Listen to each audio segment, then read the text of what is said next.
Hey guys, Chris from Adaptuation here, and in this video, I'm going to show you the solution for question 7 from the Jan 2014 PoA Paper 2. If you want to see the solutions for the other questions on this paper, I'm going to put a card up there and a link in the description below. So be sure to check those out as well. And with that said, let's get into the question. Okay, so the first part of the question, it says on the accounting cycle flowchart, provided as an insert, fill in the steps given below in the correct sequence.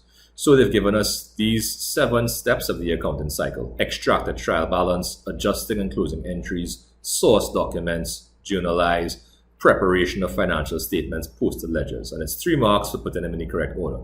So let's pull up that solution there. So this was what they gave you with the circles, and I put in the answers. So the step 1 is source documents. Source documents indicate that transactions happen. So like when you go to a store and you buy something, you get the receipt, which some people call a bill, or an invoice. So you get receipts, you get invoices, credit notes, debit notes, what have you. Those are source documents, and those provide the information you need to fill in all of your accounting records.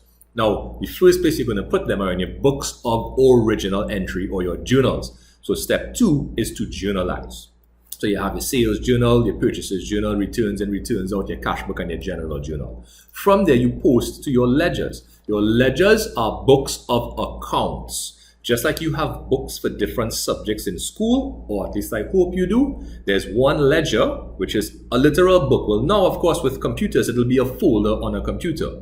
All right. So we have 3 ledgers for the purpose of CSEC accounting. Your sales ledger, which has all of your debtors, your trade debtors.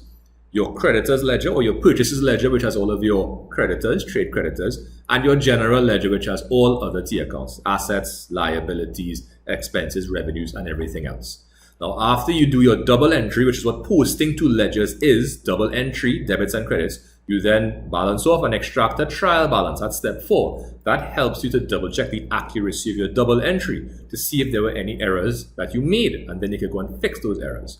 After you've done that, then you have step 5, which is to do your adjusting and closing entries. Your adjusting entries are things like provision for bad debts, provision for depreciation, accrued and prepaid revenues and expenses, and maybe 1 or 2 other things. Your closing entries are where you send the appropriate items of revenues and expenses to your income statement. You close off those accounts. Those are also called nominal accounts. They are temporary accounts that house things that are sent to the income statement. After that, you have your preparation of your financial statements, which is your income statement, your statement of financial position, your balance sheet, and of course, other statements which are not in the CSEC syllabus, your statement of cash flows, statement of retained earnings, or statement of changes in equity. And then, of course, it starts back again, because after you close off one period, a new period starts. Okay, so that's A part 1. Let's take a look at A part 2. Right, so it says state one purpose for each of the following steps in the accounting cycle: trial balance and source documents. So a trial balance, as I said, is used to double check the accuracy of double entry in the ledger, or to assist in checking for errors in the ledger. And your source documents, as I already mentioned, are used to enter information into the accounting records. They also prove that transactions happen. So like when you guys were learning about double entry and you had lots of exercises with transactions, the source documents are the real-life equivalent of those things. They tell you what happened, and you now have to know where to put that information. Okay, on to part B. So it says, on 1 June 2013, Designers Inc. decided to issue the following. So firstly, I'm seeing 180,000 ordinary shares at a value of $1 each, 64,000 7% preference shares at a value of $2 each. All shares were fully subscribed, which means everything that was issued was bought, and you are to prepare the journal entries to record the issue of shares. So before we go any further, if you are not familiar with the journal entries related to shares, I'm going to put a card up there with a link to that video, and you'll also find a link in the description below. Okay, for those of you who may be comfortable with those entries, let's get to the solution now. So the first thing, it said 180,000 ordinary shares at a value of $1 each. So if we issue shares and the issue is fully subscribed, it means money is coming in. People are buying our shares, so money is coming in, which means we need to debit cash or bank. So why? Because cash or bank, they're both assets, and if money is coming in, their balance is increasing. So, and to record an increase in an asset, you debit the asset account. And of course, with the general journal, you enter your debit entries for any given transaction first, and the credit entries are entered second. And the credit entries, as you'll notice, are indented relative to the debit entries. That's just to separate them visually, right? And the credit goes to ordinary shares or ordinary share capital because that's where the money came from. And please put your narrations unless they specifically say narratives are not required. And it says to record the issue of 180,000 ordinary shares at $1 each. Okay, simple and straightforward. Next, we have 64,000 7% preference shares at a value of $2 each. Now that 7% is the dividend rate. It does not factor in or matter when you are doing the issue of the shares. So all that's going to happen is you're going to multiply 64,000 by 2 to find out the value of the shares being issued and the money coming in. So that's 128,000, which of course is debited to cash or bank as it's money coming in, and we're crediting preference shares or 7% preference shares.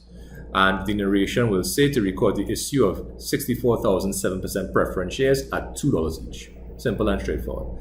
Okay, let's take a look at the last part of this question. So it said Designers Inc. realized a profit for the year of $48,500 from revenues of $176,450 for the year. First up, they want us to calculate a profit percentage for designers, rounding off answers to the nearest whole number. Then they want a return on investment. And then they say, briefly comment on the profitability of Designers Inc. Okay, a profit percentage simply means you're taking the profit, dividing it by the revenue, and showing it as a percentage. So we're going to show that across here. We have the 48,005 divided by 176,450, and that's giving us 27%. Of course, that's rounded off as per the instructions in the question. Now, the return on investment, you're going to take the profit you've earned, which is 48,500, and divide by the investment. What is investment? The invested capital. The share capital, which we calculated above. Now, there were two amounts: 180,000 for the ordinary shares, 128,000 for the preference shares. When you add them together, you get 308,000. And when you divide the 48,500 by 308 and express it as a percentage, we get 16% to the nearest whole number. And it says make a comment or briefly comment on the profitability of Designers Inc. Now, honestly, I'm not sure exactly what they wanted it to say because there was nothing to which we could compare these values. We could neither compare it to previous percentages for the same company or similar percentages for different companies.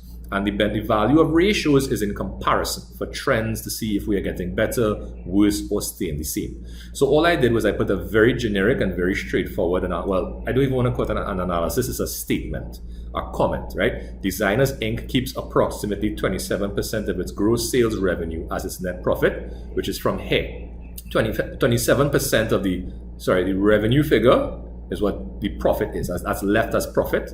And the entity also earned approximately 16% return on its invested capital for the year, which means that the investment of 308 earned a profit of 48,500, which accounts for 16% of the invested capital. If you found 16% of 308, you get 48,500. So that's your return on investment. It's like an interest rate on your investment.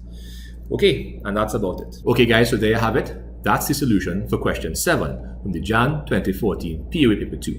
If you have any questions about it, please feel free to leave them in the comment section below and I'll get back to you when I have a chance. If you want to check out any more videos, I'm going to put some cards up here. Don't forget to subscribe and be sure to check out my website where you might find some useful POA handouts. Anyway guys, again, thank you so much for watching. Take care of yourselves and I'll see you next time. Bye.